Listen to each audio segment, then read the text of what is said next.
সারা বছর সিজন আনসিজন, ভালো সময় খারাপ সময় সব সময় যেই প্রোডাক্টটা আমাদের সবচেয়ে বেশি চাহিদা থাকে সেই প্রোডাক্টগুলো কিন্তু আজকে আপনাদের জন্য নিয়ে আসলাম। এগুলো অল ওভার সিকোয়েন্স, সামনে পিছনে হাতার কাপড়ে অন্যায় সহ সিকোয়েন্স করা। তবে এগুলোর চাহিদা এত বেশি কেন জানেন? কারণ এটার কোয়ালিটি, কারণ রংতুলি ফ্যাশন এটার মধ্যে সর্বোচ্চ কোয়ালিটি মেনটেন করছে, যেটা কিনা অন্য অন্য দোকান থেকে বা অন্য অন্য কোনো জায়গা থেকে আপনাদের কাস্টমাররা এই সুবিধাটা পায়নি, এটার মতো কালেকশন কোনোটা পায়নি। তো এই জন্য কিন্তু মোটামুটি এদের চাহিদা অনেক বেশি আছে।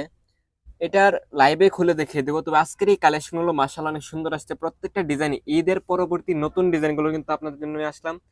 সরাসরি ফ্যাক্টরি থেকে যারা বিজনেস করতে চান বা যারা কালেকশন নিয়ে প্রোডাক্ট নিয়ে ব্যবসা করতে চান বা যাদের দোকান আছে, শোরুম আছে, তাদের জন্য মূলত আজকের এই কালেকশনগুলো। প্রত্যেকটা কালার কম্বিনেশন ডিজাইন মাশাআল্লাহ মাশাআল্লাহ বেস্ট, একদম প্রিমিয়াম কোয়ালিটি, প্রিমিয়াম কালেকশন। আপনার শোরুমের জন্য সবচেয়ে ভালো কোয়ালিটি হতে পারে এই কালেকশনটা। অবশ্যই কালেকশনগুলো নেওয়ার জন্য আমাদের ইমো, হোয়াটসঅ্যাপ অথবা মেসেঞ্জারে নক করবেন। তো ভালো থাকবেন, সুস্থ থাকবেন। আসসালামু আলাইকুম।